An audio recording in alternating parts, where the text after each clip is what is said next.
क्या दूसरी शादी प्रारब्ध है? जी हाँ दोस्तों, देखिए जीवन में कहीं की पैरामीटर सेट है कि हमको किस किस जगह क्या क्या चीज भूमिका निभानी है।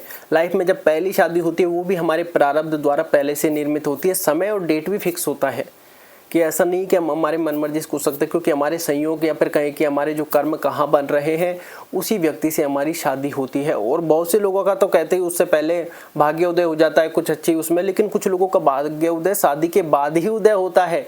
कुछ लोग परेशान हो रहे होते हैं कि यार अभी मेरी स्ट्रगल कर रहा हूँ, पैरों पर खड़ा नहीं हूँ, शादी कैसे कर लूँ, लेकिन उनकी शादी होती है उसके बाद उनका भाग्य परिवर्तित हो जाता है, तो वो लेडी लक उनके में जुड़ जाता है। तो ऐसे ही आपकी जब पहली शादी निश्चित है, पहली शादी में आपको हो सकता है डिवोर्स हो जाए या फिर डेथ हो जाए, तो उसके बाद सेकंड शादी अगर आपकी लाइफ में होने लिखी है तभी होगी।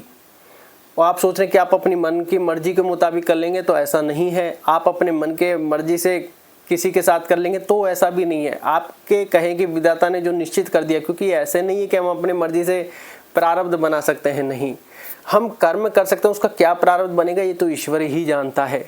हो सकता है हम कर्म इतना सा करें, ईश्वर हम इतना ज़्यादा दे दे। हो सकता है हम इतना ज़्यादा करें, ईश्वर हो सकता है इतना सा दे दे।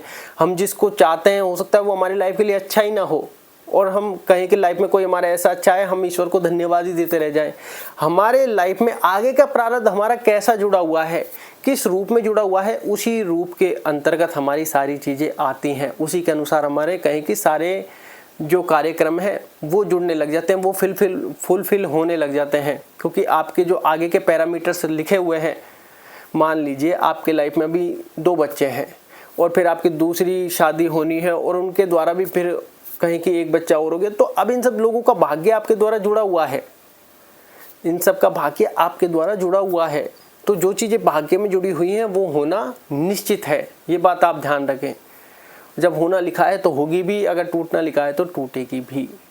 बहुत से लोग रेमेडीज वगैरह, लेकिन रेमेडीज क्योंकि जो विधाता ने निश्चित कर दिया उसको बदलना पॉसिबल नहीं है। इसलिए आप अगर परेशान हैं तो मेडिटेशन ध्यान कीजिए, मानसिक शांति लीजिए, ईश्वर का नाम जाप कीजिए, क्योंकि जो होना है वो निश्चित है। ये बात आप ध्यान रखें कि अगर होनी है तो वो होकर रहेगी। आप सोचें मैं नहीं करूँगी तो भी ऐसा पॉसिबल नहीं है।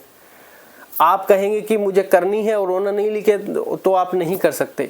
आप सोच रहे कि मुझे इसी से करनी है और आपके वो भाग्य में नहीं है तो वो नहीं आएगा, चाहे आप कुछ भी कर लें। और अगर वो आपके भाग्य में है तो वो हो सकता है आसानी से आ जाए, कोई और किसी कारण से आ जाए। इसलिए आप मेडिटेशन ध्यान ईश्वर का नाम जाप कीजिए, क्योंकि प्रारब्ध में जो लिखा है वही होगा और वही होना तय है, निश्चित है, उसको कोई काट नहीं सकता। ये बात ध्यान रखें। इसलिए आप मानसिक शांति लें, अपना धैर्य बढ़ाएं, अपनी स्मरण शक्ति बढ़ाएं और ईश्वर का नाम जाप जरूर करते रहें। ये बात आप ध्यान रखें कि जो भी होगा प्रारब्ध के अनुसार होगा।